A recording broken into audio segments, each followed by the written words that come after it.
क्या कभी आपको नमाज पढ़ते हुए घुटने में दर्द हुई है? क्या जब आप अत्तहियात पे बैठी हैं कभी आपको घुटने के अंदर वाली साइड पे या ऊपर वाली साइड पे कभी दर्द महसूस हुआ है?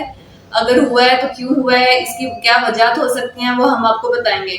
इसके अलावा इसको खत्म करने के लिए आप कौन कौन सी एक्सरसाइज कर सकते हैं वो भी हम आपको इस वीडियो में बताएंगे। हम नमाज पढ़ते हैं, नमाज पढ़ के जब हम लोग अत्तहियात की कंडीशन में जाते हैं तो हमें मोस्टली इस एरिया में पेन फील हो रही होती है, घुटने में पेन महसूस होती है। क्यों होती है? क्योंकि हमारे जो मसल्स हैं वो अभी तक सही तरीके से डेवलप नहीं हुए होते, जो हमारे नी के मसल्स होते हैं।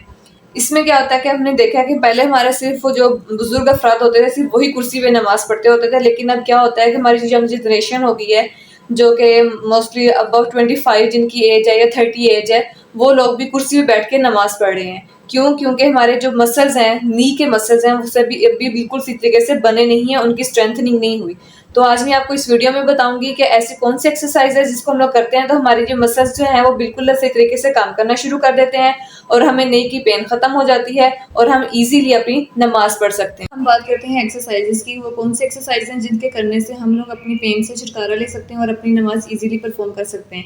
इसमें क्या होता है कि सबसे पहले हमने अपने पाँव खड़े करने होते हैं और हमने अपनी टांग के दरमियान में तकिया रखना होता है और हमने तकिया रख के फिर नीचे बैठना होता है। बैठना हमने बिल्कुल आहिस्ता आहिस्ता होता है और हमने स्पीडली खड़ा होना है, मतलब जल्दी से खड़ा होना होता है। और ये वाली एक्सरसाइज जो होती है ये हमने 10 टाइम करनी होती है और इसमें और 10 टाइम करनी होती है। 10 टाइम करने के बाद हम लोगों ने एक दो मिनट का होल्ड लेना होता है, रेस्ट करनी होती है। उसके बाद हमने अगेन करना होता है 10 टाइम।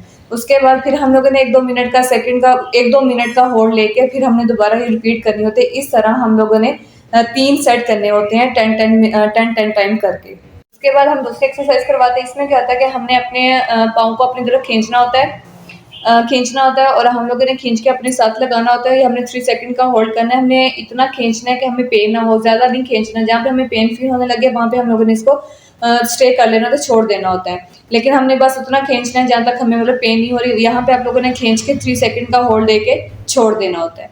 इसी तरह हम लोगों ने 10 रेपिटेशंस करनी, मतलब 10 टाइम करना होता है।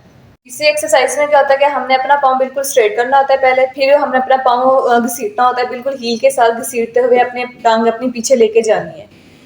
ठीक है, इस तरह हमने घसीटना है। फिर उसके बाद घसीटते हुए अपनी टांग सीधी आगे की तरफ लेके हमने आनी होती है। ये एक्सरसाइज भी हम लोगों ने 10 टाइम करनी होती है। सबसे इम्पोर्टेंट पॉइंट जो इस वीडियो के लिए था वो ये है कि इसमें हम लोगों ने ये सारी एक्सरसाइज तब करवानी है जब हमें नमाज पढ़ते हुए हमारे घुटने में दर्द होती है और जब हमें ऑस्टियोआर्थराइटिस हो, यानी कि नी की पेन होती है जिसे हम आम जुबान में कहते हैं घुटनों का पानी खत्म होना।